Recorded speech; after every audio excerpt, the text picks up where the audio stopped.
போட்ட வீடியோ ஆண்டவனுக்கு கேட்டுச்சு இல்லையோ, தமிழ்நாடு கவர்மெண்ட்டு கேட்டுச்சுன்னு நினைக்கிறேன். ஆமாங்க, நீங்கள் எதை பற்றி பார்க்க போகிறேன்னா, நான் ஆல்ரெடி ஒரு வீடியோ போட்டிருந்தேன். தமிழ்நாடு கவர்மெண்ட் ஸ்கூலில் வந்து தரம் உயர்த்தணும், தரம் இல்லாதங்காட்டி பார்த்தீங்கன்னா ப்ரைவேட் ஸ்கூலில் வந்து அதிகமாக ஃபீஸ் வாங்குறாங்க, டொனேஷன் அதிகமாக வாங்குறான்னு சொல்லி ஒரு வீடியோ போட்டிருந்தேன். அந்த வீடியோ தமிழ்நாடு கவர்மெண்ட்டு கேட்டுச்சுன்னு நினைக்கிறேன். இன்றைக்கி வந்து தமிழ்நாடு கவர்மெண்ட் வந்து ஒரு அனௌன்ஸ் பண்ணியிருக்கிறாங்க, ப்ரைவேட் ஸ்கூலுக்கு வந்து நிறைய ஃபீஸோடு அதிகமாக வாங்கக்கூடாது அப்படின்னு.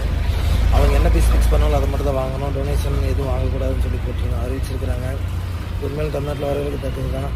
தமிழ்நாட்டில் வந்து எல்லாருமே படிக்க வைக்க முடியாதவங்களை வந்து அங்கேயும் கடன் வாங்கி டொனேஷனை கட்டி ப்ரைவேட் ஸ்கூலில் படிக்க வைக்கிறாங்க.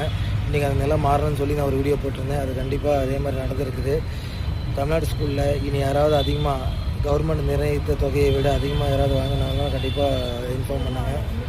தமிழ்நாடு போல் ஒவ்வொரு தனியார் பள்ளியிலையும் பார்த்திங்கன்னா விளம்பர பலகையாக முன்னாடி தமிழ்நாடு கவர்மெண்ட் எவ்வளோ ஃபீஸுன்னு சொல்லி மென்ஷன் பண்ணிக்கிறவங்களோ அதை வந்து கம்பல்சரி முன்னாடி வைக்கணும் ப்ரைவேட் ஸ்கூலில்.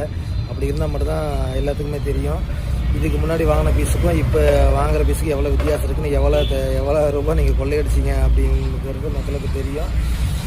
இந்த வாய்ப்பை ஏற்படுத்தி கொடுத்த தமிழ்நாடு பள்ளி கல்வித்துறை அமைச்சர் ராஜ்மோகன் அவர்களுக்கு நன்றி தெரிவித்துக் கொள்கிறேன். மேலும் தமிழ்நாடு கவர்மெண்ட் ஸ்கூலில் இன்னும் தரம் உயர்த்தணும் அப்படிங்கிற ஒரு கோரிக்கை நான் முன்வைக்கிறேன். கண்டிப்பாக வரக்கூடிய அந்த 5 வருஷ ஆட்சியில் தமிழ்நாடு ஸ்கூலை மேலே உயர்த்தணும், தரம் உயர்த்தி மாணவர் சேர்க்கையை கவர்மெண்ட் ஸ்கூல் அதிகப்படுத்தணும் அப்படிங்கிறத எனக்கு கோரிக்கை